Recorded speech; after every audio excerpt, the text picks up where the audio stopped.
لیکن یہ نوٹ کرنے والا ہے نقطہ کہ اگر کسی حکم کے لیے کوئی حکمت بیان کی گئی ہے تو یہ حکم اور یہ حکمت یہ کوئی لازم ملزوم نہیں ہے.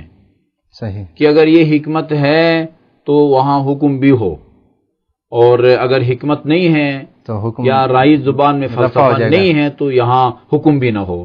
ایسا نہیں ہے، ایسا نہیں ہے. مثال کے طور پر اگر کسی خاتون کو طلاق دی جاتی ہے یا اس کے شوہر کا انتقال ہوتا ہے تو یہ اس کے طلاق کے یا شوہر کی رحلت کے فوراً بعد اس کو شادی کی اجازت نہیں دی جاتی، عدت گزارتی ہے. صحیح. شوہر اگر مر جائے تو اس کی عدت کچھ مختلف ہے، مثلا 4 مہینہ 10 دن ہے. اچھا اگر اس کو طلاق ہو جاتی ہے تو اس کی عدت ہے. اس کی حکمت بیان کی جاتی ہے کہ یہ کیوں عدت کے دن گزارے، کیوں ایک عرصے تک وہ انتظار کرے اور اس کے بعد پھر وہ دوسری شادی کی اس کو اجازت دی جاتی ہے. اس کی حکمت یہ بیان کی جاتی ہے. اس کی حکمت یہ ہے کہ یہ اس لیے اس کو مدت گزارنے کا حکم دیا جاتا ہے کہ اگر شوہر کے رحلت کے فوراً بعد یا طلاق ملنے کے فوراً بعد وہ شادی کر لے اور اس سے کوئی بچہ پیدا ہو تو اس بچے کے بارے میں یہ فیصلہ مشکل ہو جائے گا کہ یہ سابق شوہر کی اولاد ہے یا دوسرے یا نئے موجودہ شوہر کا ہے. صحیح. حکمت تو یہ ہے، لیکن بعض اوقات ہم دیکھتے ہیں کہ یہ حکمت نہیں ہے مگر حکم پھر بھی ہے.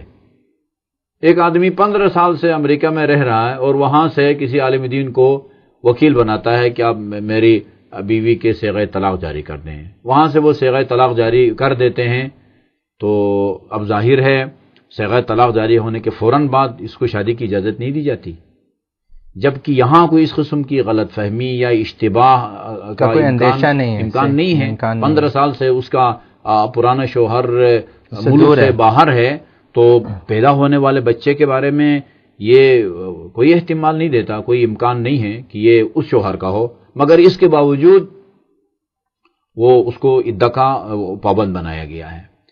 تو اس کی بھی ایک حکمت بیان کی گئی ہے. حکمت یہ ہے کہ وہ جب ایک شخص مر جاتا ہے اور اس کے بڑے بیٹے بھی ہیں اور چھوٹے بیٹے بھی، تو مرحوم کی کچھ چیزیں اس کی جائیداد میں یا اس کے ترکے میں سے کچھ چیزیں، تلوار ہے، قرآن ہے، انگوٹھی ہے، جس کو فقہی زبان میں وہ حبوا کہتے ہیں، یہ چیزیں چونکہ بڑے بیٹے کو دی جاتی ہیں، لہذا اگر بیٹے باپ کے ذمہ کوئی نمازیں ہوں تو وہ ان کے معاوضے کے طور پر گویا وہ باپ کی نمازیں پڑھتا ہے. یہ ایک حکمت ہے.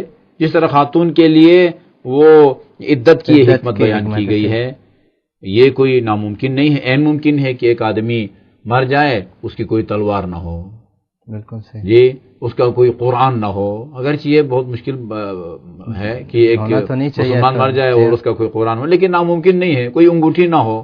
یہ حکمت ہے جو بیان کی گئی ہے. تو حکمت اگر بیان کی بھی جائے آغا معذرت، ضروری نہیں ہے کہ حکمت اسی میں منحصر ہو، یہ بھی تو ہم کہہ سکتے ہیں. ہاں، ہو سکتا ہے کچھ اور اس کو تو اللہ کچھ اور مصلحتیں تھی ان کے تحت اللہ تعالیٰ نے بڑے بیٹے کی ذمہ داری لگائی اور دوسروں بیٹوں پر یہ ذمہ داری نہیں لگائی گئی. اچھا آقا، یہ کون سی نمازیں اس پر واجب ہوں گی؟ ظاہری بات ہے کہ قضا نمازیں بہت ساری اقسام کی ہو سکتی ہیں، اس سے یومیہ نمازیں رہ گئی ہوں، نماز آیات رہ گئی ہو، یا اس پر نماز قسم اس نے کھائی تھی، کوئی نظر معاہدے کسی کی وجہ سے اس پر نماز واجب ہو، اجارے کی نمازیں ہیں، اس کے بارے میں بیان فرمائیے. جی، آپ یہ کہہ سکتے ہیں ایک قانون اور کلیہ کے طور پر کہ وہ نمازیں جو ذاتی طور پر خود اللہ تعالیٰ کی طرف سے خود پر جو واجب، براہ راست اس پر جو واجب تھی، ظاہر ہے یعنی اس سے نماز شاید اجارہ نکل رہی ہے. جی ہاں، وہ یہ 5 وقت کی نماز جو ہے وہ خود اس کے اوپر واجب ہے. اچھا جی، یہ نماز آیات اسی پر واجب، نماز آیات خود اس کے اوپر واجب ہے. اس نے قسم کھائی ہے، اس نے اللہ تعالیٰ سے کوئی معاہدہ کیا ہے، اس نے کوئی نظر مانی ہے اور وہ ان کو انجام نہیں دے سکا تو اس کی واجب ہے.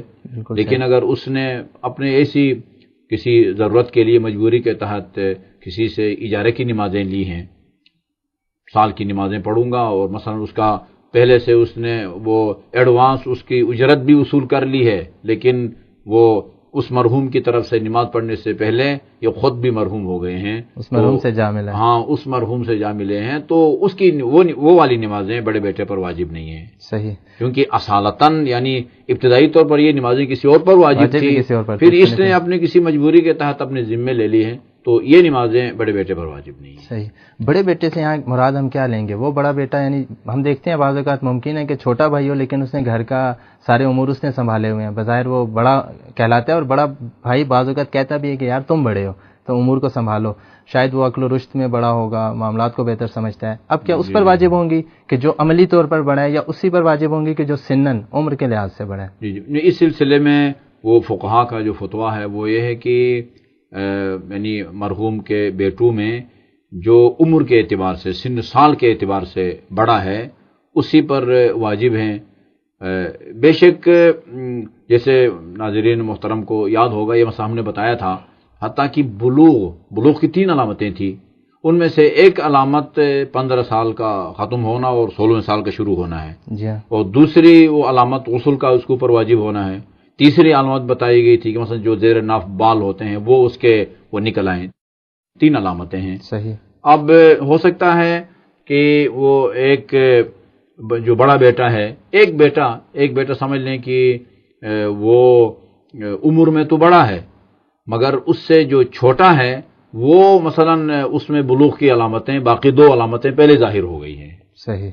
تو اب آپ یہ نہیں کہہ سکتے کہ بھئی یہ اگرچہ عمر میں بڑا ہے لیکن بلوغ کی علامتیں ان میں پہلے ظاہر ہو گئی ہیں تو اب ان پر واجب ہونی چاہیے، نہیں، وہ معیار نہیں ہے، دار و مدار عمر اور سن و سال ہے۔ صحیح۔ کہ جو عمر میں بڑا ہے وہی بڑا بیٹا شمار ہوگا اور اسی پہ مرحوم باپ کی نمازیں واجب ہوں گی۔ قبلہ، اگر ایک شخص کے 2 بچے ہیں، جڑواں پھر 2 صورتوں کے ہو سکتے ہیں کہ ایک جڑواں ہیں لیکن الگ الگ ہیں، دونوں کی بالکل یعنی الگ الگ ہیں، علیحدہ، اور جڑواں ایسے